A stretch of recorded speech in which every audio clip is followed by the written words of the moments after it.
been good if we looked at Shaster's report first, and then we could have talked about it. But as you've just heard, I have to go, and I'm sorry about that. But thank you very much indeed for inviting me.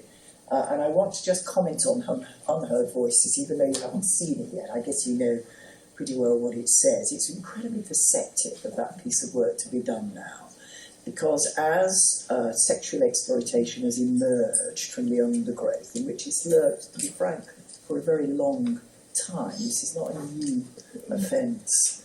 What has emerged is, of course, this kind of notion through Oxford, Rochdale, Rotherham, that this is all about Asian men in gangs preying upon white women.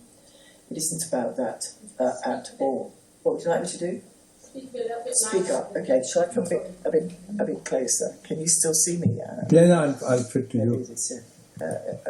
Okay, what I was saying was how clever it is that this research has been done now a year or so ago, because the trend of thought that was coming out of Rochdale, Rotherham, Oxford and so on was that sexual exploitation is all about Muslim Asian men on white women, and that is absolutely not the case. I mean, overwhelmingly, statistically, those who prevail upon white women are white men, and there is a whole great mix involved. But I think that the danger was that that's quite a comforting formula to say it's all about our community over there, so we don't need to look at the other communities and say it must be happening here too. And I think it was also quite a comforting way of explaining why it hadn't been reported that people were afraid of intruding into culturally sensitive territory,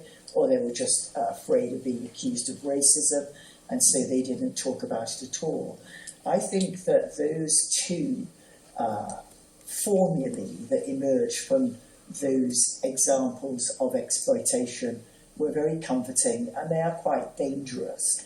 And so it is particularly important that Unheard Voices has thrown the light on the level of exploitation of Asian women and girls as well, or they might have got entirely lost in what followed.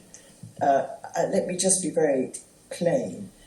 Why all of that was not reported has nothing to do with race. It has to do with the fact that victims have always been blamed for this and were throughout all of those episodes.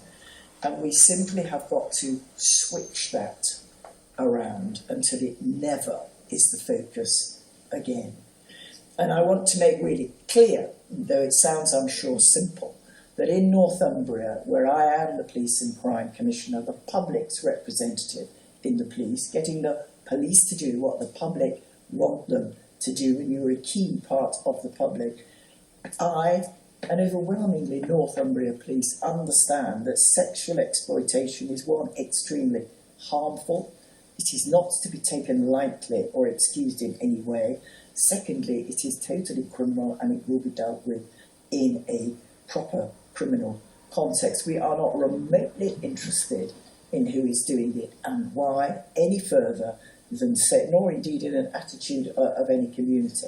We will take action, and that is exactly what we will do. I appreciate there's more to be said than that, but I did want to make that utterly clear.